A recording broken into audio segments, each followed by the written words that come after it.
নমস্কার বন্ধুরা, আপনারা দেখছেন সরকারি সংবাদ ইউটিউব চ্যানেল। বন্ধুরা, এইমাত্র আমাদের রাজ্য সরকার মমতা বন্দ্যোপাধ্যায় একটি মিটিংয়ের মাধ্যমে বিরাট বড় ঘোষণা করে জানিয়ে দিল যে নতুন করে আরও 8 লক্ষ বিধবা মহিলাদের ভাতা দেওয়া হবে। আর এরই সাথে বন্ধুরা, মমতা সরকার লক্ষ্মীর ভাণ্ডার প্রকল্পের মাধ্যমে যে বাড়ি মহিলাদের প্রতি মাসে 500 থেকে 1000 টাকা করে দেওয়া হয়ে থাকে, এই টাকাটি কি অবশেষে 500 টাকা করে বাড়িয়ে দিয়ে 1000 টাকা ও 1500 টাকা করে দেওয়া হবে। এ বিষয়ে মমতা সরকার কি বলেছেন এই মিটিংয়ের মাধ্যমে, তো আসুন বন্ধুরা, প্রথমেই আমরা দেখে নিই রাজ্যে আরও 8 লক্ষ বিধবা মহিলাদের টাকা কবে দেওয়া হবে।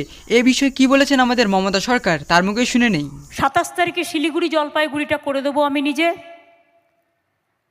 28 তারিখ নয়, 29 তারিখটা দার্জিলিং কালিম্পং করে দেবো। বাদবাকি জেলাগুলোয় আমাদের এই অ্যাসেম্বলিটা শেষ হয়ে গেলে মিনিস্টারদের দায়িত্ব দেওয়া হয়েছে, জেলা প্রশাসনকে দায়িত্ব দেওয়া হয়েছে, তারা গিয়ে চেকগুলো তুলে দেবে। কারণ এপ্রিল মাসের প্রথম থেকেই আমার 8 লক্ষ নতুন করে উইডো পেনশন বাংলায় আবার চালু হবে। আগে ছিল 16 লক্ষ, 13 লক্ষ। অনেক সময় আমি রাস্তা দিয়ে গেছি, একটা বয়োজ্যেষ্ঠ মহিলা আমায় বলেছে, দিদি আমি না কিছু পাই না। আমি জিজ্ঞেস করলাম, আপনি চাল পান? বললো হ্যাঁ পাই। বললো আমি জিজ্ঞেস করলাম, আপনি স্বাস্থ্যসাথী কার্ড পেয়েছেন? বললো হ্যাঁ পেয়েছি। আমি বললাম, রেশনে বিনা পয়সায় চাল পাচ্ছেন? বললো হ্যাঁ। আমি বললাম, তাহলে আপনার কি চাই? বললো আমি একটা কন্যাশ্রী চাই।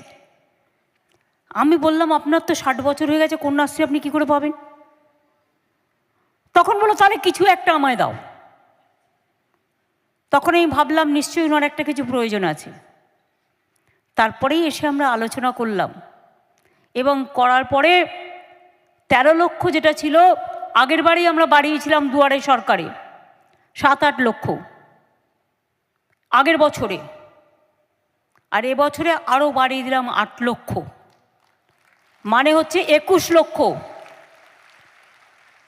কেউ জয় জোহার পায়, শিডিউল কাস্ট শিডিউল ট্রাইবস যারা 60 বছর হলেই পেনশন পায়, কৃষক ভাতা আছে, এই সব নিয়ে মোট 70 লক্ষ বাংলায় মানুষ পেনশন পায়।